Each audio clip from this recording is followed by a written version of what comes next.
मैत्रिणींनो, आज आपण शिकणार आहोत कळस रांगोळी मॅट. बघा कशी डिझाईन आहे ती डिटेलमध्ये सांगितले आहे. व्यवस्थित लक्ष देऊन पहा. 14 बाय 14चा कॅनव्हास घ्यायचा आहे आणि मध्ये सेंटर काढायचा आहे 7चा. तिथे काढल्यानंतर दोन्ही साईडला 2-2 इंच असं मार्जिन करायचं आहे खालच्या साईडनी आणि 1 इंचावरती परत वरती तसंच वरती मार्जिन घ्यायचं आहे. आणि थोडंसं मी खाली एक्स्ट्रा घेतलं आहे, 2 इंचाच्या पुढे आहे ती. हे पहा असं, म्हणजे सेंटरपासून 2 इंच असं जोडून घ्यायचं आहे व्यवस्थित. आपल्याला हे कलर्सचा खालचा भाग काढायचा आहे, म्हणजे तांब्याचा खालचा भाग. 6 इंचावर मार्जिन घ्यायचं आहे. आपण 1 इंच वरती घेतलेलं आहे खालची डिझाईन आणि त्याच्यावरती म्हणजे टोटल खालीपासून वरती 7 इंच होईल.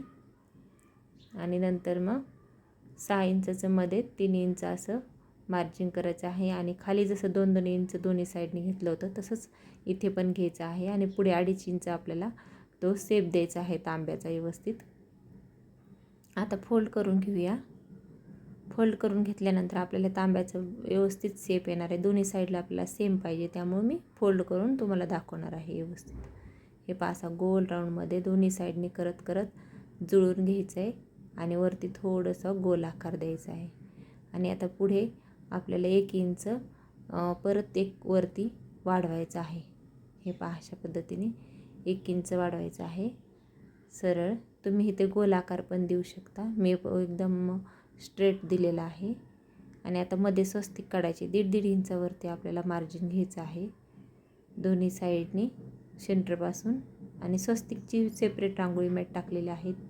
ज्यांनी पाहिली नसेल ती पाहून घ्या. खूप सुंदर रांगोळी मॅट झालेली आहे. 2-3 रांगोळी मॅट आहेत. डिझाईनमध्ये पण छोटीशी काढून दाखवलेली आहे आणि सेपरेटमध्ये पण काढून दाखवले. जे नवीन असतील त्यांनी लगेच सबस्क्राईब करून घ्या आणि सर्व रांगोळी मॅट शिका. अशाच पद्धतीने पुढे 1.5 इंचाची आपण लाईन करून घेतली आणि हे अंदाजे मी असे गोल करून घेतले आहे. ते सेंटरमध्ये करू शकता. आणि असं आता आपण हे अर्ध्यामध्ये कट करणार आहोत. फक्त तांब्याचा शेप खालचा कलशाचा कट करायचा आहे.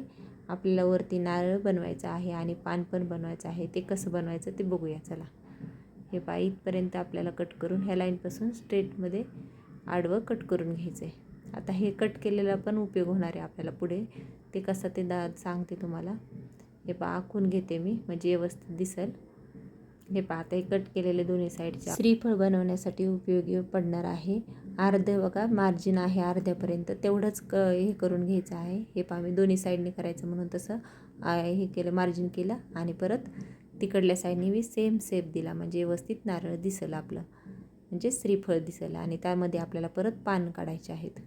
पानाचं मेजरमेंट मी भरपूर सारे स्टेप बाय स्टेप सांगितले आहेत. भरपूर टाईपचे पान पण आहेत बनवलेले, म्हणजे डुअर तोरणचे आहेत किंवा रंगोली मॅटमध्ये पण वापरलेले आहेत. त्यामुळे हे 1.5 इंचावरती पान घेतलेलं आहे आणि कट करून घेतले डबल फोल्डमध्ये. आणि अशा पूर्णपणे पानाचा शेप आखून घ्यायचा. मी छोटीशी साईज केली, थोडीशी मोठी झाली ती, तशीच करून घ्या. आणि एक्स्ट्राचे थोडंसं कॅनव्हास ठेवा म्हणजे उलन चिटकवायला व्यवस्थित होतं. आणि आपण व्यवस्थित कट करून घ्यायचं आहे. पूर्ण कट करून झाल्यानंतर नारळामध्ये थोड्याशा लाईन करून घ्यायच्या आहे. हे पहा